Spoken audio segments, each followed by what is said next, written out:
What the wife buys also becomes the husband's. If that's not acceptable, then let's divorce. My husband, Charles, tries to take things from me for unreasonable reasons. He even tries to give things I bought for my parents to my in-laws to make himself look good. But that's just... When I tell him the truth, he turned pale. Before I married Charles, my grandparents left me a gift. It was real estate. When I thanked my grandparents and told them that I was going to use it to help me and my husband in the future, they both frowned and advised me to keep it a secret. Even if Charles was my own husband, they told me to keep it a secret that I had a passive income and that I had enough to live on. I felt somewhat sorry for Charles, but I decided to follow my grandparents' advice. My grandfather, who cared for me, passed away, and as I continued my married life with Charles, an incident occurred. One day, when I checked the account where I saved my living expenses, I noticed that $10,000 had been withdrawn from it. This account was mainly managed by me and was created to make ends meet for the living expenses that Charles brings into the house. It's such a large sum of money, but I had no memories of withdrawing it. This meant that the one who withdrew that amount was inevitably Charles. I immediately asked Charles about it when he came home that day.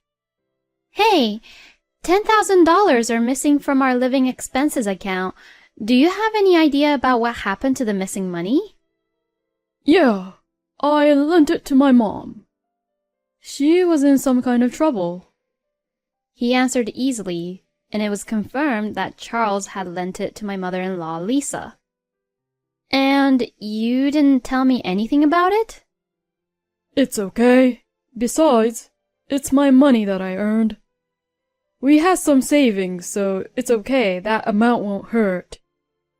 If Lisa was in trouble, well, you can't do anything but to help, but a word or two to me would have been nice.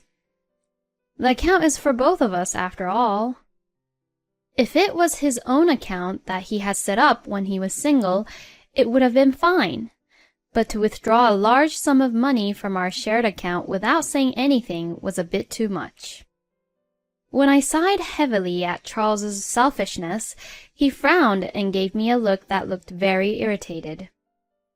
Okay. I'll tell you next time. Charles dismisses it in a way that he was annoyed by it and quickly went to the bathroom. I didn't feel good at all at what had happened. He didn't behave like that when we were first married, and he used to listen to me sincerely. Is this what changing is like in a married relationship? Few days later, I had no choice but to go to my parents-in-law's house to hand over a package that had been sent to our house by mistake. "Oh, Megan, thanks for coming all the way here." Why don't you come in since you came all the way? I had intended to leave them at the entrance, but I couldn't really refuse my parents-in-law, so I went to their living room to have a cup of tea. As I did so, I noticed a variety of things. Luxurious cosmetic products, glamorous clothes, health products. "Oh, my wonderful son gave them to me as a gift." There were $10,000 in the bank account after all, so it's only natural to spend it in such an obvious way. However, after knowing that Lisa was in need of money, in which Charles had lent her the money, I didn't really feel good about the fact that it was all spent on her luxurious products. As I sipped my tea without any smiles, my in-laws broke their smiling faces and said to me with a frightened look on their faces, as if they were threatening me, "My son is such a nice, wonderful boy who gets gifts from me, but what about you?" That's right. As his wife, are you serving my wonderful son well? There's something fishy going on. "I heard, you know. He said that he gets blamed a lot from you for taking out the money to spend for me." I completely understand now. Charles had told my parents-in-law as if he was the victim for doing something good, which would explain why they looked at me with fear. I gradually grew tired of my in-laws and my husband. I had never expected to be treated so horribly and neglected like this. And finally, I began to think about divorce. I thought that if I divorced him, I would eventually return to my parents' house and rebuild their home using the savings I had from the passive income. My parents' home is a 2-story house that was built before my brother was born, and it is over 30 years old. The family of 5 used to live there, but after my brother and I left home, it became empty, and even though a ramp and handrails to help my parents were partially installed into their house, it was too spacious and difficult for my parents, who are not very good with their legs. This would mean that a cozy 1-story house would be much better for them to live in. I immediately called my parents to tell them that I was thinking of getting a divorce and rebuilding their house. As to my surprise, my parents were not shocked about the divorce, and they were so happy to hear about the idea of rebuilding their home, and so I could tell more about it to them over the phone. I'm glad that you're planning to rebuild it for us. Thank you. Even if we won't be living there for long, it won't be a problem since you can take over the house as it was built with your income. Well then, I'll start preparing and planning it bit by bit. Take it easy. Just don't overdo it. My dad and mom's words restored my depression immediately. Then, I started to rebuild my parents' house, and I was just waiting to hear from the construction company when Charles suddenly confronted me. How dare you use our savings to build a house without telling me anything about it? As soon as we sat down facing each other at the living room table, Charles started to bang his fist on the table while yelling at me. He continues to yell without regarding any of my feelings. Well, my parents will live in the new house then. No, that's impossible, because it was built for my parents to live in. You built it with our common property, so my parents have the right to live in it. Are you planning to cram 4 people into that little 1-story house? Shut the hell up! Just give me the house then. Charles screams as he hits the table noisily. If I didn't tell him about the passive income I had, he would get even more heated when he found out. I decided to tell him the whole truth. To tell you the truth, I have passive income.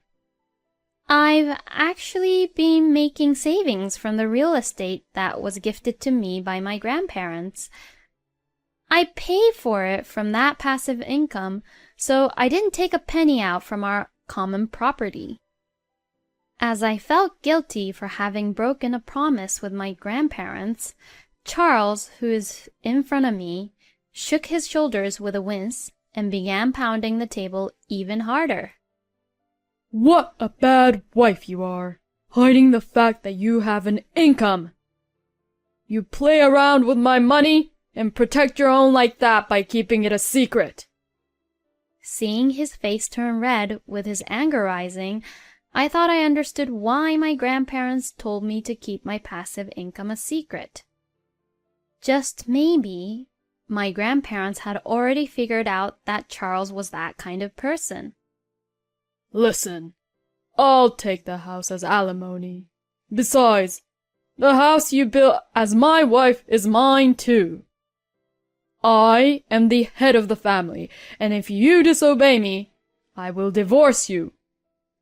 I felt nothing but dismay at my husband's insistence, and I was fed up with him. How could I have lived with such a man without knowing it? I had originally intended to use the passive income when we could no longer depend on Charles's income. I was hoping that if I was unable to work due to injury or illness, I could use them to help make ends meet. I was going to save it to maintain my life with Charles and let him know about it when the time came, but now I have no desire to spend that money on him anymore. Be my guest. I got up from my seat and left the house. I didn't want to be near Charles. I decided to stay at a business hotel for the day, cool off, and return the next day. However, when I returned home the next morning, Charles was waiting for me with a disgusting smile on his face. He approached me with a smirk on his face and held out a sheet of paper he was holding behind his back. It was divorce papers, and they were already filled out. You're lying about your passive income, aren't you? You lied about having passive income because you wanted to get away with the fact that you were actually taking money out of our common property, didn't you? My husband's argument is still the same, and I couldn't understand him at all. As my part, I sincerely told him the truth, and I didn't lie at all. It's the truth. I have passive income. Here you go again. I know that you can't live without me. Charles snickered and forced the divorce papers into my hand. And then he says, You'll let me know when we can move in, okay? I'm gonna go out for a drink. After saying that, he pat me on the shoulders and walked out humming in a good mood. Now I knew exactly who Charles was. He had not changed, and he had just hidden it from me that he had been looking down on me from the beginning of our marriage. He had never once given my feelings any real consideration. I immediately packed my belongings, filled out the divorce papers on the spot, and left home. I decided to move in with my parents for the time being and explain the situation to them, and we agreed to stay together until the house was finished.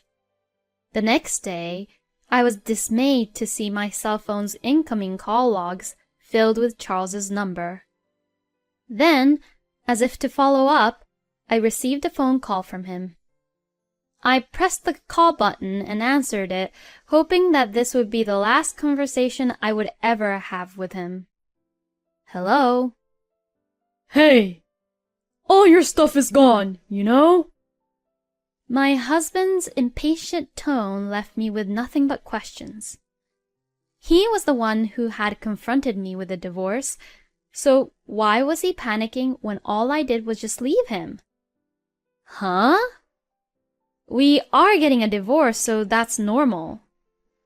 I won't ever come back, so please use the empty spaces as you please. I wondered if he sensed something in the way I spoke to him. My husband was silent for a few minutes. Apparently, he now finally understood that I had passive income. Then, after a few moments of silence, he said in a very sweet voice I had never heard before, Hey, can you let my parents live in the new house? I don't care if I have to live with your parents. Please.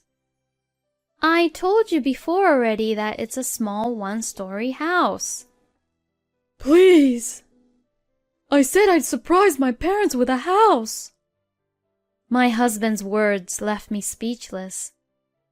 What in the world was he thinking, giving them a house that he didn't even buy? And to announce it as a surprise was beyond reckless. You don't really care about the savings, do you? You have no idea how much I was worrying about the money I would give to you as an allowance, and the money I would save for the living expenses, and how much I was trying to make ends meet. That has nothing to do with what's happening here. You are just careless with money and leaves only the hassle to other people, and you present to your parents as if you prepared everything by yourself, right? When all of this has been prepared by me for my parents. That's... My husband suddenly clammed up, and my frustration only grew. It's so shallow of him to make it seem as if he planned it all himself and give the house to his parents. In the end, he was just trying to take advantage of my pure feelings and take over my property. There's no reason for him to go so far as to trample on my feelings and intentions. I will not give you the house I built with all my heart and soul for my parents, for you, so that you can just show off to your parents. I rejected Charles's idea once and for all, and he began to rant extra loudly. But husbands and wives are supposed to help each other. I'll tell them that you built it. Please. We're not a married couple anymore, are we? Huh? I'm saying that we are strangers now since I already filed for divorce. On the very day my husband, or rather my ex-husband, handed me the divorce papers, I had submitted them to the city office. He had wanted a divorce so badly, and I felt sorry for him if I didn't leave him as soon as possible. I was already in the process of changing all the paperwork to what it was when I was still unmarried. My ex-husband said in a tone of disbelief. You already filed it? Why are you so surprised when you're the one who asked for the divorce? I didn't think that you would really leave me. Hey, let's start over. Let's talk it out and try to be a good couple this time. How can he say such a ridiculous thing now? This is a man who spent our savings on his own mother, threatened me for a divorce, and made fun of me to the very end. There is no way I would ever want to get back together with a person like him. No, thank you. Please give my regards to your parents. I said it brightly as I hung up his call. The next day, I continued to receive voicemails and messages from Charles demanding that we get back together. He told me that we could still start over, that he loved me, but I felt that he was only after my property and fortune. In order to completely cut ties with him, I immediately blocked all contact information related to him and his parents. In the meantime, the house was rebuilt, and my parents and I moved into our new house and are living comfortably. Later, I had a chance to meet with a mutual friend who also knew Charles, and I explained to her that Charles and I were divorced. My friend gave me some words of sympathy and told me what had happened to him and his family. First of all, my ex-husband suddenly submitted a letter of resignation at his workplace, saying that he no longer needed to work hard because he had acquired real estate, and no one at the company could get in touch with him. However, the next day, he apparently offered to withdraw his resignation letter. His bosses, of course, lectured him about how he suddenly disappeared without any prior notice, and what leaving only his resignation letter had caused, and that he didn't realize how much trouble he had caused the employees around him. The company had asked what was going on with him, but there was no way Charles could say that he was relying on his wife's income, so he tried to lie about his situation. However, in the end, the company easily found out the reason why he had a divorce with me. He could no longer make up any lies, and the company had refused him to be rehired. Charles, who had made fun of my passive income, saying it was probably a lie anyway, was trying to take advantage of my earnings.